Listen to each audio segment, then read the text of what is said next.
Hello and welcome back to my studying. How is it going? Um, Here we are with another bunch of chapters for A Crown of Swords. This time chapters 20 to 30, which cover quite a bit of plot. These are much more plot heavy than character heavy, I would say.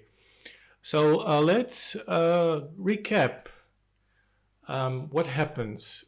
Well, Matt is jumped by two beggars, and he, of course, defeats them, and then he returns to his room, and expectedly for us, me, the reader, he is then met with Brigitte.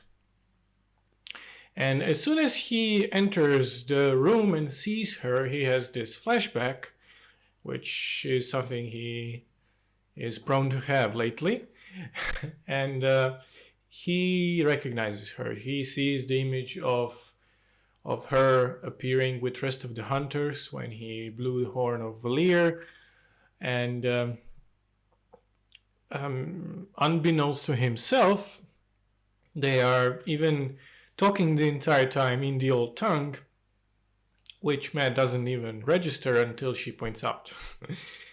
So yeah, they get along quite good and just go and drink.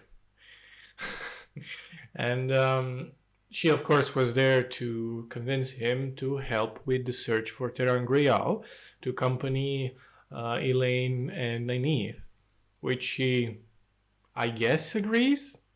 I mean, yeah, he does, but cut to Elaine and Nynaeve.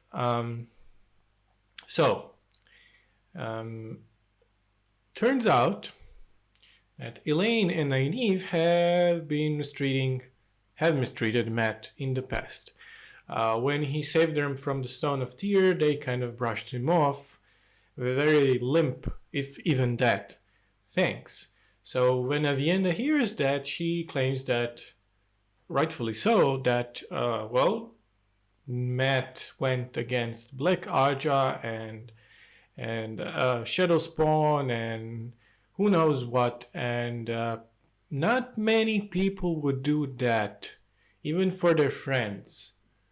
So you should go there and you owe him you owe him a debt, and you must apologize. And Elaine wants to get closer to Avienda and earn her respect, even though she already has it.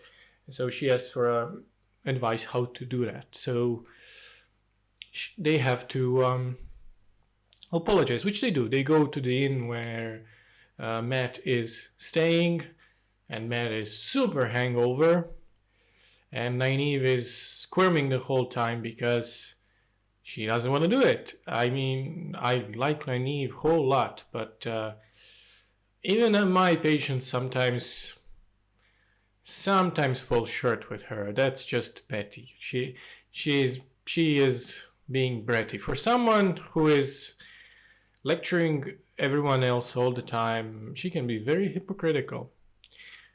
And Elaine is no better because both of them actually, but especially her, try to snatch off the medallion that Matt carries with him. But they don't. So he awakes, they convene about what happened, they apologize, and they discuss the plan, and they are all interrupted by a woman called Setal Anan. I think she's the innkeeper mistress, I think. So, because she can channel, and she leads them to a place where there are more women like there. And on the way there, Nynaeve and Elaine kind of talk about how good is it that there is this whole organization of female channelers, and maybe they can help them find the bowl. And they go to this safe house where women channel freely. And there's this other woman woman who is sort of I guess, an elder. Their hierarchy is not like Aes Sedai. I think it's more age based, if I'm wrong. And the women do not accept the fact that Nynaeve and Elaine are Aes Sedai. They do check them, like where is this location in the tower and that. So they prove that they were in the tower, but they think that, like the rest of them, they've never been accepted. So after they bicker, they're kind of thrown out. And on the way there, they sort of discuss various things, like why do girls like in the channelers, which are referred as a circle and as the kin, why are they aging so much? Why do they not have the same ages look like the rest of the Aes Sedai have? And they do slow down, right? But they don't have this ageless face like a full Aes Sedai does. And they ponder about that, and Nynaeve has this sort of existential crisis about her own mortality or beauty, and they are attacked. And Elaine is bonked on the head quite heavily, and Nynaeve kind of saves the day by making a scene, heals Elaine, and they go back to the palace. They kind of put the idea of kin on the back burner, and they move on. And then we cut to Moghedien, and that's quite a stark contrast of a scene to the previous one. Moghedien is dreaming because, well, she was tortured and stuff, and she remembers Halima, one of the Forsaken, freeing her and teleporting her to Sheol. She also remembers the conversation she has with Dark One and the mind trap, and then she awakens and sees the mind trap, sees the Myrddraal, the Myrddraal named Shaider Haran. It's the Myrddraal that is super weird, the one with a consciousness of his own, very emotional, not unlike other Myrddraals that are no more than automatons. This one is different. So after all that torture and dreams and everything else, she wakes up and sees a young man who identifies himself as Moradin. And she, at the beginning, is not very impressed with him, even though she is relieved that she's no longer in the middle of Sheol, but she does remember that she has this mind trap. And mind trap is this, well, trap, sort of compulsion, something like that. It kind of makes you into a puppet. You are owned by the person who made this. And she ponders on how to break free. So she's not impressed by this guy, Moradin, but she sees him casting true power. So the fact that he can use true power, more about true power later, she kind of changes an opinion somewhat. I don't think she still realizes her position. Not until she starts to lecture him about how he should kneel before her and this and that. And he doesn't even lift a finger. Well, he does, but he doesn't torture her. He doesn't display any of his power, apart from his touching true power and having this glow in his eyes. And he takes out the mineral. And the mineral, well, several of them, but what caught her eye is the mineral, which is kind of I guess, a remote control for her mind trap. So he is the one who actually owns her. So there's that. She now fully comprehends her situation. Then we cut back to the poor Queen Morghese. She is lying in her bed, and she is remorseful about how quickly she agreed to get herself entwined with Eamon Valda and the Children of the Light. And more than that, actually, she sleeps with him, and she is remorseful of that as well. And then two of her, I think, servants enter the room, and one of them tells her to stay brave, not to be a coward. And what happens next is actually, yeah, more about that later. But then Telenvor barges in with two other guys and delivers this monologue that completely befuddles women, that he saw this large bird landing on the top of the walls in the barracks, and they all look at him like he's high of his mind, or drunk, or both. And they're like, how dare you going in, barging here, waking up your queen, high out of your mind and spouting nonsense. But they look through the windows, and lo and behold, yes, there is a shape, a weird, large, beaked shape, and people climbing off of it. And she thinks it's shadow spawn. And then she senses, well, she doesn't sense, but she feels the impact of channeling. So she is once again under another false impression that these are Aes Sedai. Well, she's not wrong, but these are not Aes Sedai, these are Shanchan. And yeah, Shanchan have invaded. They have come for the Morghese, and she doesn't know exactly who are they. I think through most of the land they are either lumped in the same group as Dark Friends, which makes no sense because Dark Friends are kind of part of the population. They are on home turf, or they are a myth, which they are very much not. So she never saw Shanchan, never, I don't think, even heard of them, and she is taken to the audience chamber.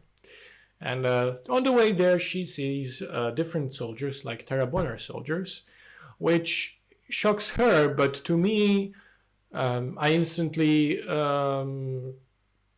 connected. Well, that's kind of obvious that they have taken the oath. The reason why Shanchan invasion works the way it does is they do not enslave the population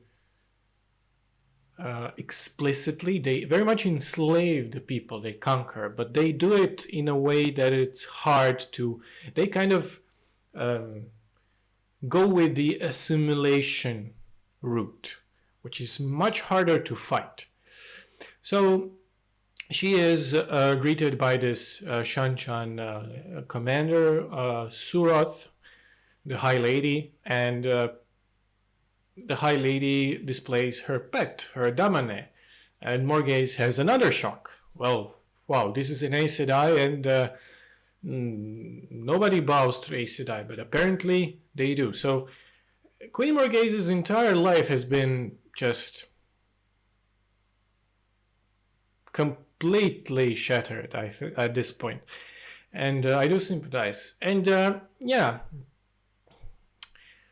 so the High Lady tells her about her intent to conquer Amadisia, but she promises that the Queen Morghese will be treated fairly, and that her land will be conquered the same as Terabon. Well, Terabon was already a kind of a divided nation, but she replies that it will be more difficult.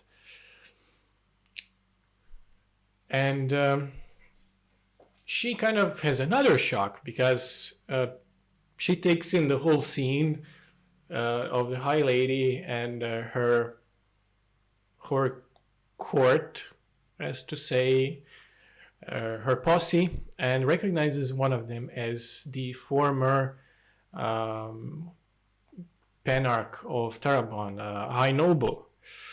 And another shock. So Suroth tells Morghese that she can rule Endor, but under the Empress. So she would be some sort of a regent, I suppose, if she swears the Shonchan oath, which is one of the ways that the Shonchan conquer the land, assimilate. It's very easy. It's very insidious. If you're a merchant, just say the oath. You will not be harassed, but you are owned by the Shonchan. You are very much a second-class citizen. And Morghese has this very, very dark scene later when she returns to her chambers, because she ponders about taking her own life, jumping out of the window, and she abdicates the throne out loud. So she does this whole oath: under the light, I relinquish my power and transfer it to Elaine of Trakand. May she live long and prosper, and this and that. And two of her servants barged in, and they do caught the wind of it. They do kind of get a glimpse that, she did seriously consider jumping out of that window. And but there is a plan. There is very much a plan, and Morghese is then presented with a plan on how to escape, even though she is not too keen on it. So what happens next is the Pedro Nial's secretary named Seban Balver enters, and he says that he can get all of them outside of Emador, because Shanchan insidiously allow freedom of movement to those who swear the oaths, and he himself has received the pass to take to up to 10 people, and she accepts it. It's risky, but at this point, what does she have to lose? And he does just that. They go outside of Endor. They manage to slip out without any major incidents. And Morghese has this just defeated stance about what is her life now? What is she? Who is she? How is she gonna live? And we leave and cut to Perrin. So Perrin is walking through the halls of San Palace, and he has been ordered to leave Karen by Rand. Rand becomes angry because Perrin, a man with a moral compass, is questioning Rand's treatment of Aes Sedai prisoners. So he just force chokes. Okay, he doesn't force choke, but he does, I think using air, lifts up Perrin and throws him across the floor and orders him to leave Karen. And so then Perrin after that speaks to Loyal, and Loyal wants to visit the steading to secure the way gates.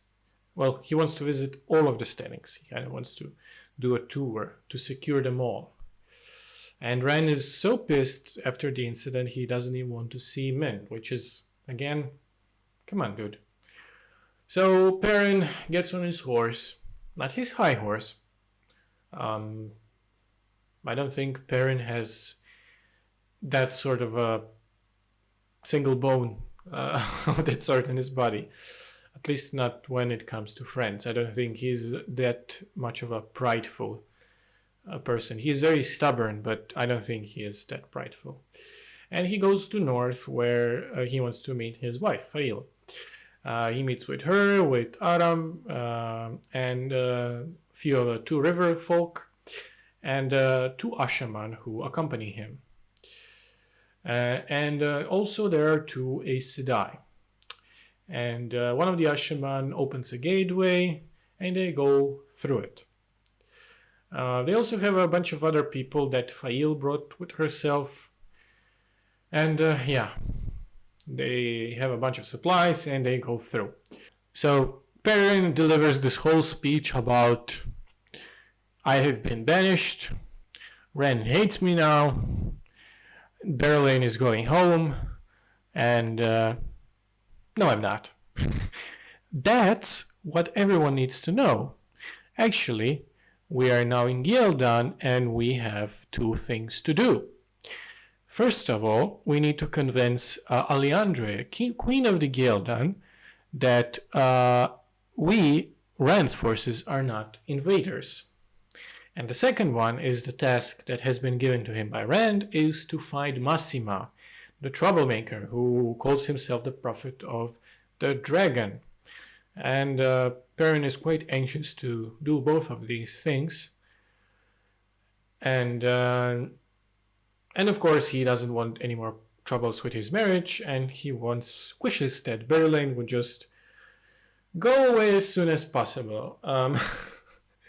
And despite, if I may add, Perrin not wanting to be a general, these are all very generally things that he is doing. Delegating and leading parties and so on and so forth. You are a general, Perrin. Cut back to Matt. Now, that's a delightful chapter. So Matt prepares to move into the Tarsin Palace. And he is on edge this whole time because the dice that keep on kind of rolling in his head have stopped. And he doesn't really want to stay in the palace.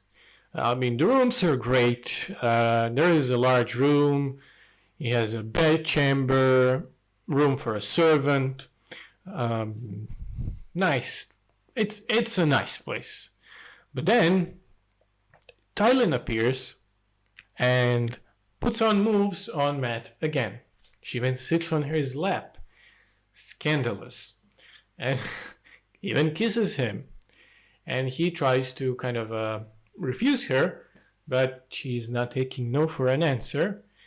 But then Julian and Tom arrive, and she scurries off. I don't think they're noticed.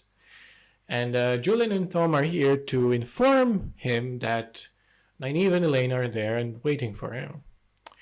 So while he is waiting for Elaine and Nynaeve to show up, he checks with his men, and he then informs the men about the operation. And they don't argue at all. So he tells that he is putting this and that many men for Elaine and Nynaeve and the entire plan. Also, Elaine and Nynaeve ask Matt and Tom and Julian to watch the king's house. which stinky. I thought the girls said they do not want to deal with them.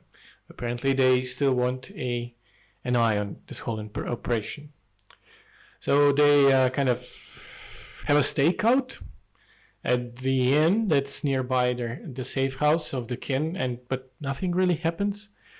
So Matt is bored. He goes back to the room and receives a note. And the note is a booty call. Yes. And he is not into it. At least maybe he is into it, but he doesn't want to think with his other head. So he locks the door, goes to bed, and Tylin tries the door and finds it locked and just laughs. She finds this whole situation amusing. And the next day he does this old medieval trick where he wants another person move in with him, so to save his honor. Oliver will move on into his rooms, so he's sure that, well, there's a boy in my room. I pretty much adopted this guy, and no woman is going to enter there and have her way with me. So he does that. And he continues to have the stakeout watching Kian's house. And at one point, Brigitte joins him, and her and Matt kind of really hit it off. They really get along, which is nice. So Thailand is having a ball, a time of her life. She orders cooks not to give him any food because, well, he has been invited for a dinner with Queen, and any food will spoil his appetite. And he kind of starts buying his own food, and there are no new notes under his door. Under his door, and the next morning, whoa! He feels the die rolling in the back of his mind, which something is happening, and that something is boinking Tylin. Yes, he sleeps with Tylin, or is it the other way around? And but at least the stakeout proves fruitful somewhat because the kin decide to move the operation out of the city, and there's that. Well, a lot of stuff happened. Questions. Question number one. I may be wrong here, but is this the first time another type of power was used? We had many mentioned of one power, but now we have a mention of the true power when Mogideon was tortured. Is the true power from a different source? I get a feeling it's kind of drawing on the Dark One, but if the Dark One himself is an entity that you can draw upon, what does it mean for those who are affected by the madness? Does it make it worse? Does it make it better? So channeling is mentioned, so it's wielded the same way as one power. I'm just curious, and this is probably major spoiler, probably last battle material, but I have to ask. I'm curious. Another question is about Moradin. Who is he? Is he the Watcher? He's the Watcher, isn't he? He's totally the Watcher. No spoilers though. I going in blind this entire time. And my last question is the mind trap. Can it truly be broken? So Mogideon has this ticking time bomb in her head, and the Moradin has a remote. So can she I assume, she either takes possession of the crystal that controls her mind trap and lives with the mind trap forever, how long that may be, or she can nullify or remove it. I'm willing to bet it's the other way around, that you cannot remove it, but you can, safeguard the mechanism. Let's move on to things that I liked. And to illustrate for the 1000th time Nynaeve's character. I didn't shout at you, Nynaeve shouted. Thank you. End of quote. Yeah, good old Nynaeve. Moving on, I really do enjoy the existence of the circle / the kin. I think it makes sense. Why it makes sense? Well, I was thinking, we find out that some of the Dark Friends are the female channelers who were turned back by the Tarvalon. So they were not taught, they were not apprentices, they were not accepted. They were merely either wildlings or women who could channel, but for whatever reason were not fit to be taught, be it discipline or probably discipline. And it makes sense. They are bitter, they are resentful, and they are easily radicalized by the shadow. However, just by human nature and statistics, not all of them will be and are resentful and mad. Some of them might, and looks like they did, band together in a support group of sorts. I think it's only human, it makes sense.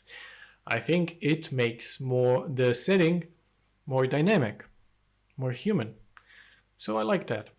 Next thing, I really enjoyed the scene of Matt instantly recognizing Brigitte and then drinking her under the table and having just the worst headache imaginable.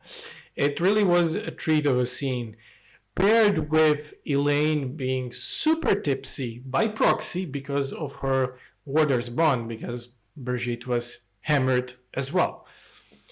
And next, Thailand. I think Thailand is a great character. I think it's refreshing to see a ruler who is not that self-absorbed. Yes, in many ways she is a ruler, kind of an honorary ruler in name only, but she seems nice.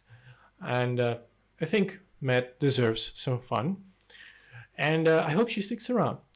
And lately, on a much more somber note, but once again, I want to compliment Jordan's writing. Queen Margaze, she is such a tragic character. I really do feel for her. What Jordan does, he manages to cultivate real pathos, but it's not melodramatic. And I think when you're playing with pathos, you're walking on a thin line. It can really quickly, really easily overflow into petty melodrama, into soap opera territory, and nobody wants to read that. And her chapter really went places, some really dark places. Thankfully, she didn't go the tragic route, but at one point it looked that she was very at peace with her decision. And let's move on to things that I didn't like. And just one point, and it's an old point, but I do have to mention it. So, mercifully, Jordan has dialed down on his use of conlangs, constructed languages. Constructed languages are something that's very common in fantasy fiction, especially somewhat older fantasy fiction inspired by Lord of the Rings. And not everyone is great at it. I'd wager even that the vast majority is bad at it. And I think Jordan is not great at it. And it's fine when you have single phrases or just single words.